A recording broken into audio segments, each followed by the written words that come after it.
Hello everyone. Today we're going to talk about social media engagement with Scientologists. All of this information would apply to engaging in real life too, of course, and earlier videos I've made about how to talk to people who are in destructive cults are still totally valid. I just thought it would be useful to talk specifically about social media, especially since we often find ourselves engaging with total strangers online, which is a very different thing than talking to family members or friends we've known for years.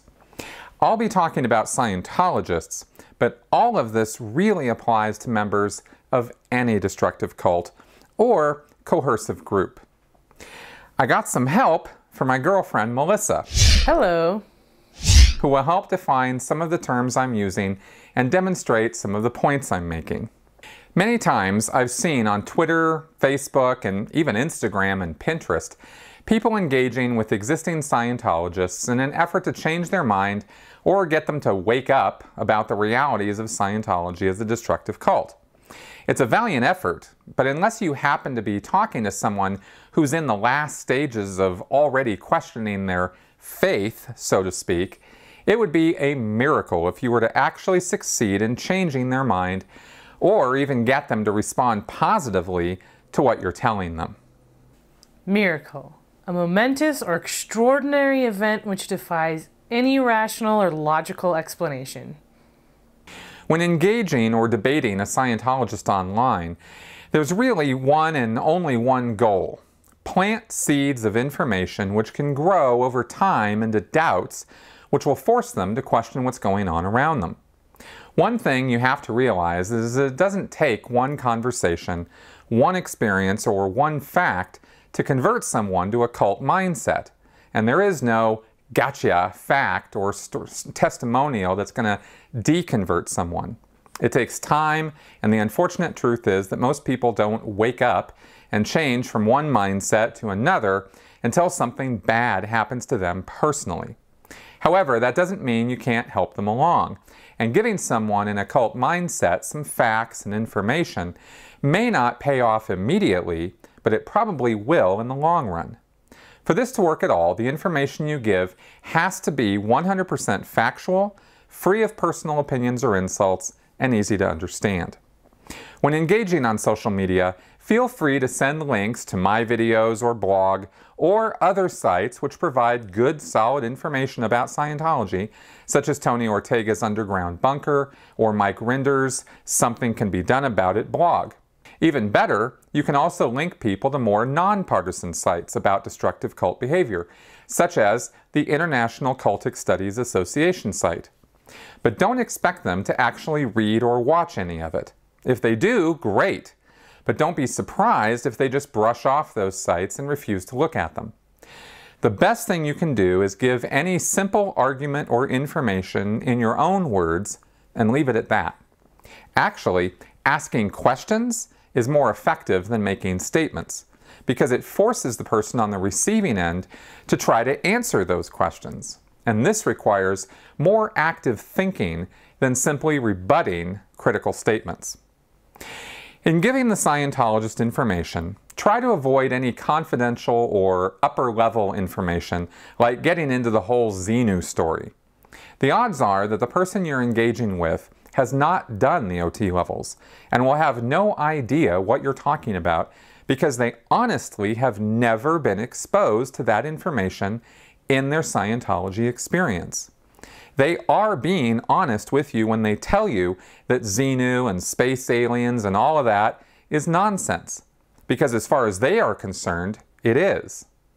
Their experience with Scientology is doing some lower-level classes which present common sense principles as though they were new revelations from L. Ron Hubbard, or sweating their toxins out in a sauna, or doing some simple Scientology auditing, which makes them feel better about themselves. In fact, most Scientologists I've seen who are willing to engage at all are Scientologists who haven't even made it to the state of clear. They are still sold on the benefits Scientology is supposedly bringing to the world at large, and are eager to share the good news with the world. More experienced Scientologists, and especially those who have gone up to the OT levels, avoid any internet engagement because they know the price they have to pay for being connected to suppressive people or people who are thought to be hostile to Scientology. By that I mean that Scientologists who go on the OT levels are scrutinized and their privacy invaded at a level that is hard for lower-level Scientologists to believe. And they have to pay thousands of dollars for the privilege of being interrogated about every aspect of their online activity. So they generally come to the conclusion that it just isn't worth it to them to do anything with Scientology online.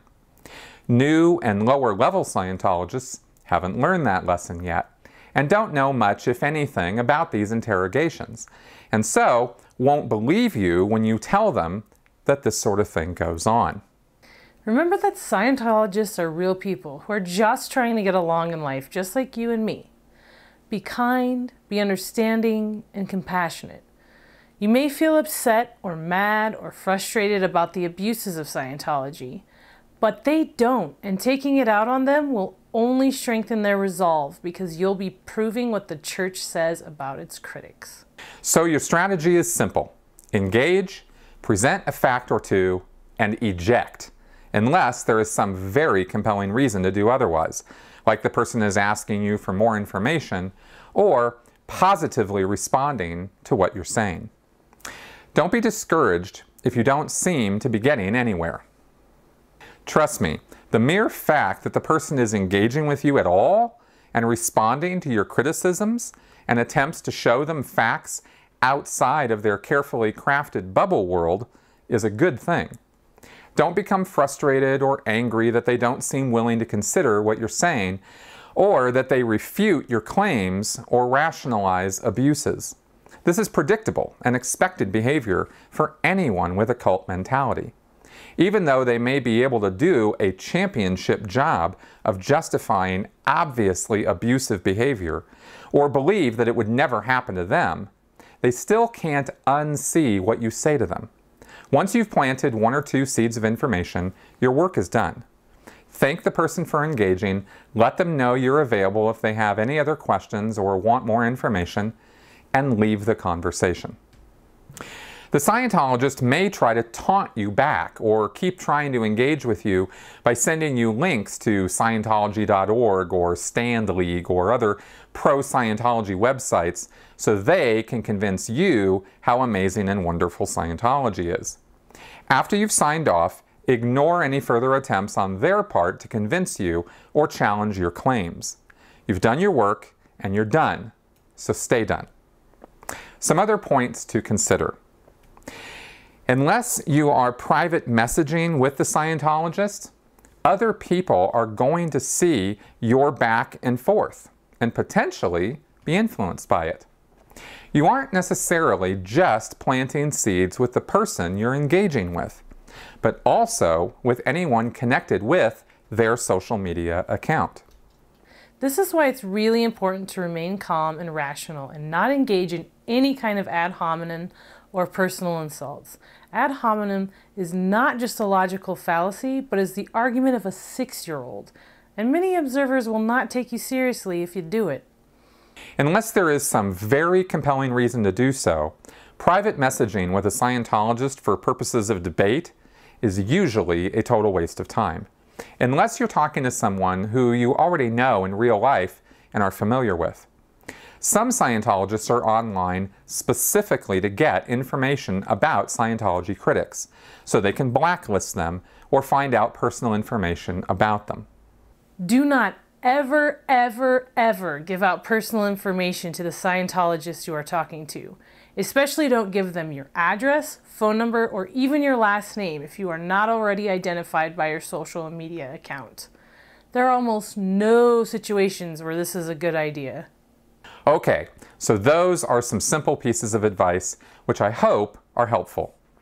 There's nothing particularly wrong with venting at someone, but don't confuse that with changing hearts and minds. If you just lash out or vent at a Scientologist online, you can be sure you will not have any positive result, even if it makes you feel better. I try not to do that, and believe me, I've got more reasons than most people to be angry. But I'd actually love to hear from you guys. What have you done that's worked or not worked online? Do you have any advice? I look forward to hearing from you. Thank you for watching.